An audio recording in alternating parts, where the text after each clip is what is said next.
नमस्कार। आज हम निवेश की एक सीढ़ी पर चढ़ेंगे।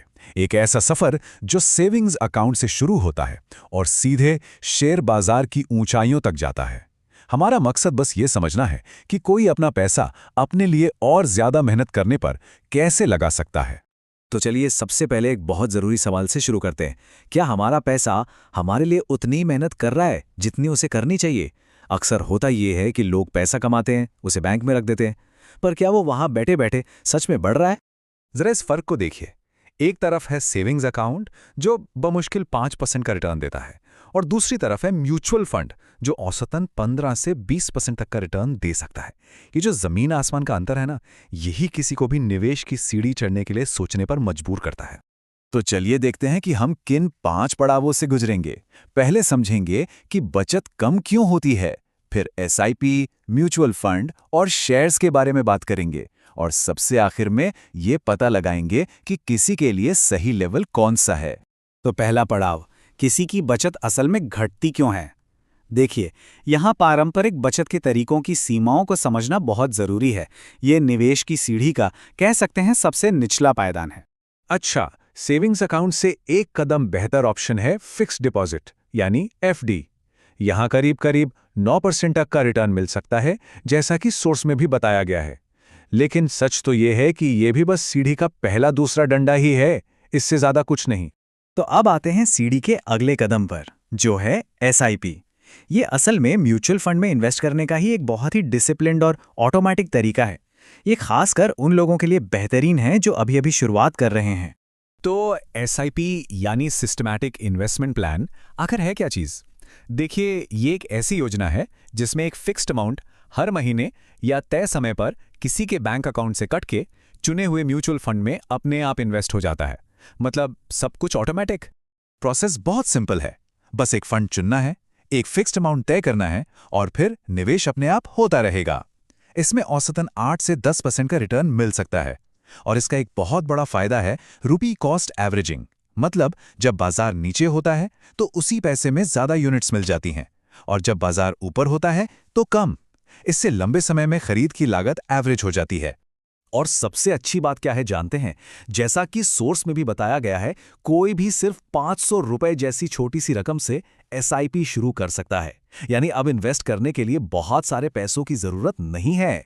सिर्फ हमें जिस दुनिया में ले जाता है वो है म्यूचुअल फंड्स की। यहाँ का सीधा साधा सिद्धांत है अनेकता में शक्ति। मतलब यहाँ ज्यादा रिटर्न के लिए जोखिम को कई हिस्सों में बांट दिया जाता है। आपको पता है, कुछ बेहतरीन म्यूचुअल फंड्स ने एक साल में 35% तक का जबरदस्त रिटर्न दिया है। इसका मतलब ये हुआ कि अगर हालात सही रहें तो पैसा 3 साल से भी कम में दुगना हो सकता है। लेकिन जैसे ही इतने बड़े रिटर्न की बात आती है, एक सवाल मन में जरूर आता है। जैसा कि सोर्स में भी पूछा गया है, अगर कंपनी को नुकसान हो गया तब? मान लीजिए जिस कंपनी में पैसा लगा है उसे घाटा हो गया, तो उस पैसे का क्या होगा? और यहीं पर म्यूचुअल फंड की सबसे बड़ी ताकत यानी डाइवर्सिफिकेशन काम आती है। मतलब निवेशक का पैसा किसी एक जगह नहीं लगाया जाता। इसे कई तरह के एसेट्स में बांटा जाता है।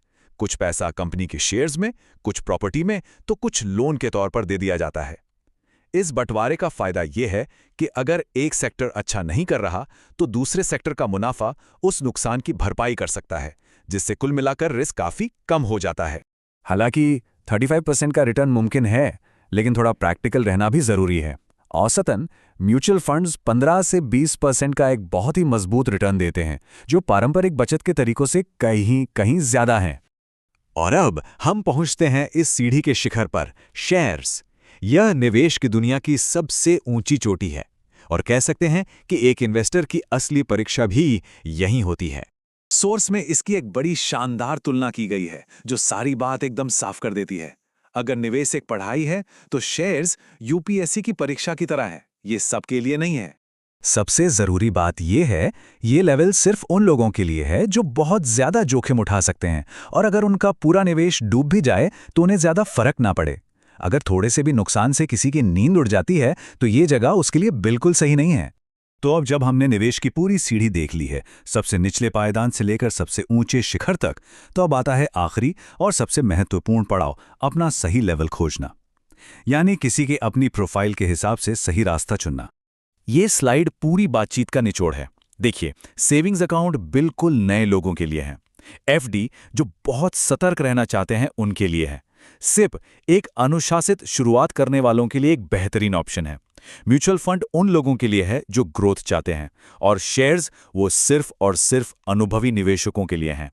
इस पूरी चर्चा का जो सबसे जरूरी सबक है वो यही है, सबसे अच्छा निवेश वो नहीं होता जो सबसे ज्यादा रिटर्न दे, बल्कि वो होता है जो किसी व्यक्ति की जोखिम उठाने की क्षमता से मेल खाता हो।